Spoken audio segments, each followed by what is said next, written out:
மகாபாரதத்தில் திரௌபதிக்கு ஏற்பட்ட அவமானம் அப்படிங்கிறது தான் மிகப்பெரிய போர் ஏற்படுறதுக்கு காரணமாக அமைஞ்சிருக்கும். அது மட்டும் இல்லாமல் பல லட்சக்கணக்கான மக்கள் இறந்து போகிறதுக்கும் ஒரு காரணமாக அமைஞ்சிருக்கும்.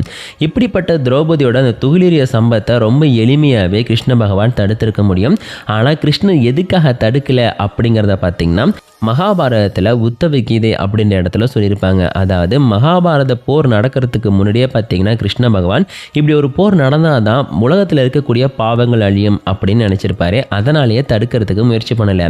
ஆனால் திரௌபதி கிருஷ்ண பகவானை வேணப்ப கூட அவர் அங்கே வராதுக்கு மிக முக்கியமான காரணமாக 2 விஷயங்கள் சொல்லப்பட்டிருக்கும். ஒன்று என்ன அப்படின்னு பார்த்துட்டிங்கன்னா, அந்த ஒரு சமயம், அதாவது சூதாட்ட மண்டபத்தில் திரௌபதி அவமானப்படுத்திட்டு இருந்த சமயத்தில் துவாரகையை தாக்கிறதுக்காக சல்லிவன் அப்படிங்கிற ஒரு அரசன் இருப்பாரு. அவரு கூட கிருஷ்ண பகவான் ரொம்ப கஷ்டப்பட்டு போரிட்டு இருப்பாரு.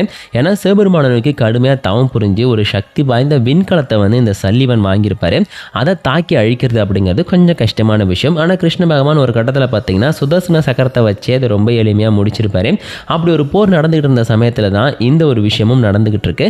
அதான் கிருஷ்ண பகவான் திரௌபதியை காப்பாற்ற முடியல. அதே நேரத்தில் தர்மரும் பார்த்துட்டிங்கன்னா கிருஷ்ண பகவான் இந்த சமயத்தில் இந்த இடத்துக்கு வந்துடக்கூடாதுன்னு தான் நினச்சிருப்பாரு. ஏன் அப்படின்னா, நம்ம இப்படி ஒரு மோசமான ஒரு விஷயத்தை பண்ணிடும், இதை மட்டும் கிருஷ்ண பகவான் பார்த்தார் அப்படின்னா கண்டிப்பாக நம்மளை சும்மா விட மாட்டார். அதனால் கிருஷ்ணன் மட்டும் இங்கே வந்துடவே கூடாது அப்படின்னு தர்மர் மனசுக்குள்ளே வேண்டிக்கிட்டு இருப்பார். அந்த ஒரு காரணத்தினாலேயுமே என்னால் சூதாட்ட மண்டபத்துக்குள்ளே வர முடியல அப்படின்னு கிருஷ்ண பகவான் உத்தவர்கிட்ட சொல்கிறதா உத்தவ கீதையில் சொல்லப்பட்டிருக்கும்.